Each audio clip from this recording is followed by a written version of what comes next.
परिवार के घर पे हरैया से चल के सामाजिक सेवी हमारे साथ जुड़ रहे हैं। इनसे भी पूछेंगे कि आज 3 दिन हो गया घटना को हुए और आज आए हुए हैं, क्या आगे की इन लोग की लड़ाई है, पीड़ित परिवार को किस तरीके से इंसाफ और उसके साथ में जो जिंदगी और मौत से लड़ रहे हैं।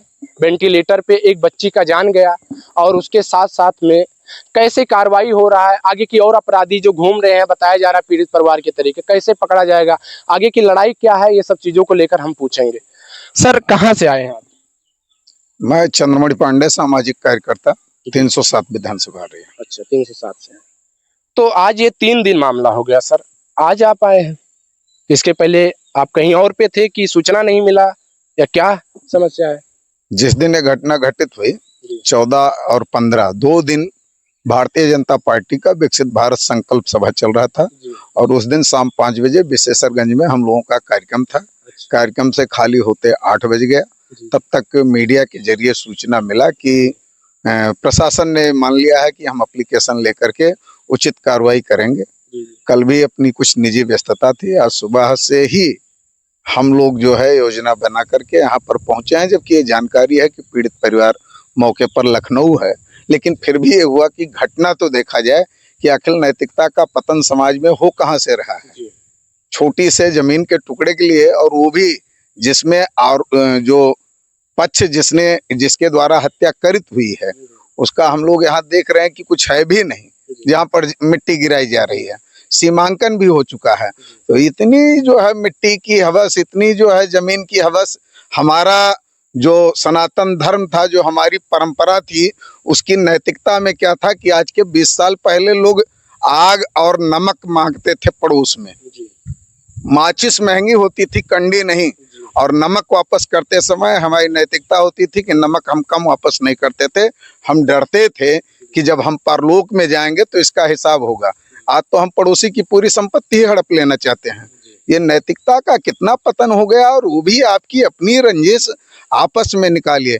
एक अबोध बालिका पर जो कि सबके लिए पूजनीय होती है, किसी भी जाति वर्ग की बिटिया हो, वो देवी के समान पूज्य है, और उस पे इस तरीके का प्रहार निश्चित तौर पर नृशंस हत्या है। इसकी जितनी निंदा की जाए उतना कम है। प्रशासन की भी शिथिलता यहाँ देखने को सुनने को मिली है कि शायद 112 नंबर पर फोन होता रहा, 112 यहाँ पर पहुंचा नहीं। पहुंचने के बाद भी परिवार को काफी लड़ने के बाद तब शायद इनका एप्लीकेशन लिया गया। तो हम अपनी सरकार में योगी जी अन्य लोगों को पत्र लिखेंगे, और अक्सर कहता भी हूँ कि इतना अधिकारियों को छूट न प्रदान किया जाए कि वो न्याय और अन्याय में फर्क न कर सकें, वो ये न समझ सकें कहाँ की स्थिति कितनी संवेदनशील है। जब उसके पूर्व भी घटना घट चुकी थी और वो लोग थाने ले जाए गए थे, तो बिना जमानत के उनको अचानक छोड़ कैसे दिया गया। यहाँ तो पुलिस प्रशासन की भी संलिप्तता दिखाई देती है।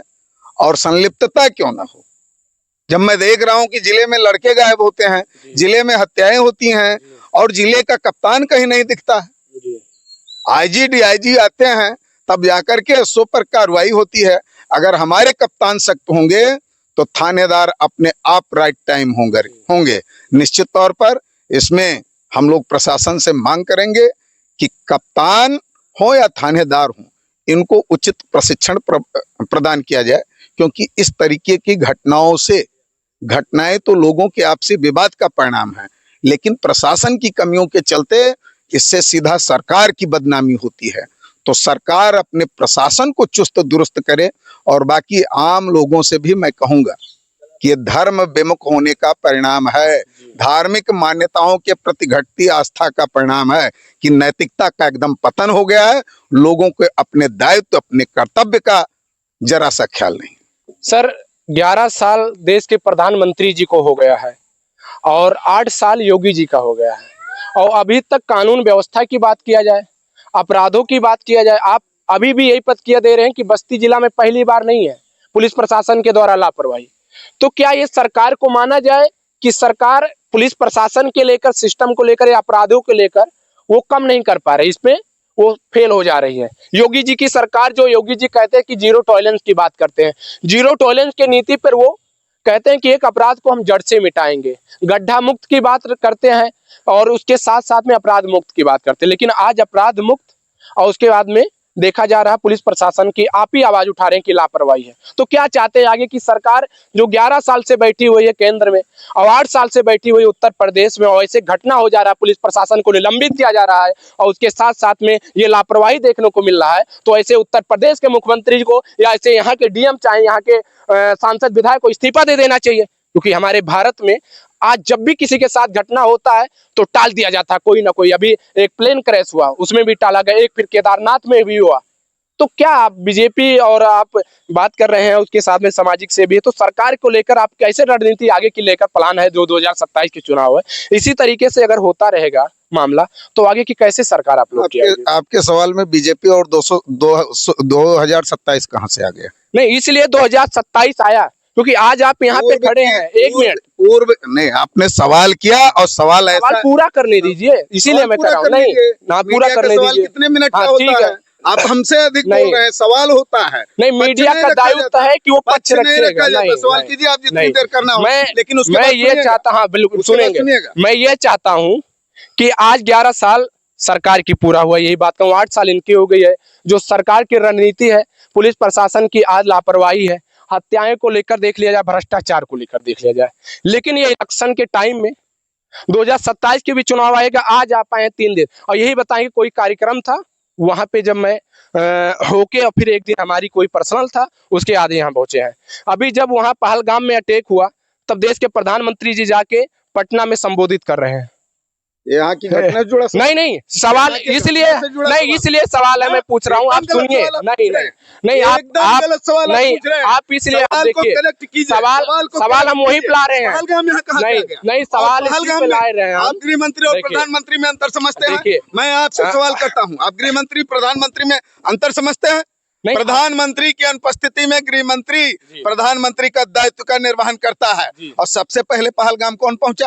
आप मीडिया के कर्मी हैं। सरकार की बात, जानकारी नहीं, बस्ती की बात करना था, जानकारी नहीं।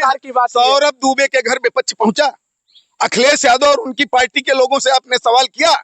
अखिलेश यादव ने कहा कि सौरभ के परिवार से मेरा कोई वास्ता नहीं है। सवाल तो हम उन्हीं से पूछे, यहाँ के विधायक से, यहाँ के सांसद से आपने बात किया? मैंने बात भी किया, पूछा भी। विधानसभा से आ रहा हूँ, यहाँ के विधायक और सांसद से आपने अभी कहा कि ऐसे लोग को इस्तीफा दे देना चाहिए, चाहे सांसद हो चाहे विधायक हो। सवाल कीजिए, सुनिए सवाल कीजिए। किसी विद्यालय में घटित घटना पर जिम्मेदार पहले वहां का प्रधानाचार्य और शिक्षक होगा, ना कि बीएसए डीआईएस होंगे, शिक्षा निदेशक होंगे। ठीक इसी तरीके से इस घटना पर यहाँ का जिम्मेदार पहले यहाँ का ग्राम प्रधान होगा, यहाँ के राजस्व कर्मी होंगे, यहाँ के थानेदार होंगे, यहाँ के जिलाधार होंगे और उनके द्वारा शिथिलता बढ़ती जा रही है। तो यहाँ के सत्ता पक्ष और विपक्ष के लोगों का काम है कि इस सूचना को मुख्यमंत्री तक भेजें। मुख्यमंत्री जब एक्शन नहीं लेते हैं तब ऐसी बात कही जाती है। आपने जितनी देर बोले कम से कम उसका दुगना समय जवाब देने के लिए दीजिए, और अन्यथा अगर आप डिबेट कर रहे हो किसी पार्टी की तरफ से तो वो बताइए, डिबेट हो जाए। मीडिया का क्या दायित्व है उसको समझिए। आप सिर्फ सवाल और चंद चुने शब्दों में करते हैं, ना कि पूरा उसकी भूमिका बनाते हैं। 11 वर्षों में सरकार आपको बैठी दिखी? 11 वर्षों में सरकार आपको बैठी दिखी? बस्ती जनपद का रिकॉर्ड उठा के देख लीजिए, बीते 1 साल में इधर अपराध में जितनी वृद्धि हुई, इसके पहले लगाम था। क्यों था? कहीं न कहीं लोगों ने परिवर्तन के चक्कर में जब 4 विधायक एक सांसद दूसरे को बना दिया तो जिले में अधिकारियों पर नकेल कसने वाला जनप्रतिनिधि है ही नहीं। जो जीते हैं उनको इससे मतलब नहीं है। अभी सजातीय कोई होता, मैंने लिखा है पोस्ट पे, और आपने इसके पहले देखा अपहरण जैसी घटना पर जिले में लोग धरने पर बैठते हैं। यहाँ पर कहाँ चले गए विपक्ष के लोग? बिल्कुल पहले दिन से इस घटना में भाजपा के ही लोग आकर के और पीड़ित परिवार के साथ खड़े हैं। कल जाकर के माननीय विधायक जी पहुंचे हैं, और पहुंचे हैं तो उसकी हम लोगों ने प्रशंसा किया है। ये राजनीति का विषय नहीं है। मैंने अपने पहले बयान में कहा कि समाज में नैतिकता का पतन हुआ है। नैतिकता के पतन के पीछे धर्म के प्रति घटती आस्था का ही परिणाम है कि पति पत्नी को अपने दायित्व का बोध नहीं है, अपने संस्कार का बोध नहीं है। वो नीले ड्रम में भरने और पहाड़ी से ढकेलने का काम कर रहे हैं। लेकिन अगर हमारे अंदर धार्मिक भावना होती, नैतिकता होता, तो हम ऐसे कार्यों को करने से बचते। ये वो सनातन धर्म का वो संस्कृति था कि जहां मैंने कहा कि नमक भी कोई किसी का अधिक नहीं लेता था। फिर मिट्टी को लेकर के, जमीन को लेकर के विवाद क्यों होता? लेकिन इसके बाद भी अगर कहीं से नैतिकता का पतन हो रहा है तो दूसरा दायित्व तो यहाँ के समाज के जागरूक लोगों का और यहाँ के पुलिस प्रशासन का होता है। पुलिस प्रशासन पर निलंबन की कार्रवाई हुई, आगे जो भी दोषी होंगे वो पकड़े जाएंगे। पुलिस प्रशासन की इस प्रकरण में शिथिलता क्यों रही, इस पे हम लोग आवाज ऊपर पहुंचाएंगे और कठोर कार्रवाई कराने का काम करेंगे ताकि निकट भविष्य में पुलिसिया शिथिलता तो इस तरीके को देखने को ना मिले। बिल्कुल। चलिए, तो आप बताइए कि मासूम बच्ची की जान गया, 3 वेंटिलेटर पे जिंदगी और मौत से लड़ रहे हैं। आगे की जो लड़ाई है, सरकार के द्वारा बताया गया कि कुछ नेताजी के द्वारा आर्थिक मदद किसी के द्वारा नहीं आया, चाहे वो पक्ष के हो चाहे विपक्ष के हो। तो आगे की भी ये लोग की आर्थिक स्थिति जो है वो खराब हो चुका, जो घर में कमाने वाले थे वो आज वेंटिलेटर पे है। तो क्या इसके बारे में क्या पीड़ित परिवार से जो मिलने का उद्देश्य था, कल सबसे पहले 307 हरैया के विधायक अजय सिंह वहां पर पहुंचे और उन्होंने सख्त निर्देश दिया, डीआईजी साहब ने भी दिया कि इलाज में कहीं कोई कोताही न बरती जाए। इसके बाद परिवार को कहीं इलाज में कोई दिक्कत आएगी या पीड़ित परिवार से मिलने के पीछे उद्देश्य यही था कि ये चंद्रमणि पांडे जिले में कहीं कोई पीड़ित होता है, वंचित होता है, उसे आर्थिक सहयोग की जरूरत होती है तो चंद्रमणि पांडे का एक उपनाम सुदामा है। अर्थव्यवस्था की दृष्टि से भी ये सुदामा है, लेकिन सुदामा के द्वारकाधीश जैसे तमाम मित्र हैं। पीड़ित परिवार का उनका खाता नंबर लेकर के, उनका बयान लेकर के अगर पीड़ित परिवार आर्थिक मदद भी चाहेगा तो आर्थिक मदद भी कराया जाएगा। न्यायिक मदद के लिए तो हम लोग मानवीयता के आधार पर यूं ही आगे हैं और आगे रहेंगे। देखिए, पीड़ित परिवार वो अपने से नहीं कह सकता कि मुझे आर्थिक जरूरत है, लेकिन नेताजी के द्वारा आर्थिक मदद की होने की जरूरत है, कहीं किया जाए। कहीं कहीं पीड़ित परिवार का उद्देश्य ये होता है कि हमारे घर में घटना हुई है, दोषियों को कड़ी से कड़ी सजा मिले। वो अर्थव्यवस्था को डायरेक्ट नकार देते हैं, अर्थव्यवस्था को समझते हैं कि वो आप उनके जो है जख्म पे सिर्फ मरहम लगाने का काम कर रहे हैं, जख्म किसने दिया उसके ऊपर आप कार्रवाई का प्रयास नहीं कर रहे हैं। सबसे महत्वपूर्ण होता है कि जिसने ऐसी दुर्दांत घटना की उसे कड़ी से कड़ी कार्रवाई उसके खिलाफ हो और इसमें न्यायिक जितनी भी मदद होगी, चाहे वो वकील की मदद हो, चाहे प्रशासनिक मदद हो, चाहे शासन की मदद हो, वो मदद कराया जाएगा। और पीड़ित परिवार से मिलने इसीलिए अभी कोई ऐसा व्यक्ति मिला नहीं, आप परिवार से संबंधित हैं, आपसे बात अभी 2 मिनट होते हुए हुआ, आप पहुंच गए। हम लोग इसीलिए आए हैं कि आवश्यकता होगी तो समाज से कह के मदद दिलाया जाएगा। और इसके पहले इसी जिले में उभाई घटना में मदद दिलाया गया है। इसी जिले में बेलभरिया में रतिराम वर्मा जो जिंदगी और मौत के बीच में जूझ रहे थे, उन्हें मदद दिलाने का काम किया गया है। विक्रम जोत में भोलेनाथ ठठेर को किया गया है, मलौली में रेशमा निषाद को किया गया है, जैक्सन कंपनी में डूबे गड्ढे में मासूम श्रेयांश को मैंने मदद दिलाने का काम किया है। मैं राजनीतिक दलों के तरीके से, अन्य जो जनप्रतिनिधि हैं उनके तरीके से सिर्फ संवेदना पर खेल खेलने का काम नहीं करता हूं, अपितु परिवार के लिए हर संभव मदद दिलाने का काम करता हूं। बाकी मैं बताना चाहूंगा कि समाजवादी पार्टी के मुखिया कभी इस पे भी सवाल उठे कि जब कबीर तिवारी की बहन रंजना उनके मंच पर जाती हैं तो मंच पे जाने के बाद उन्होंने कबीर को न्याय दिलाने के लिए क्या किया। जब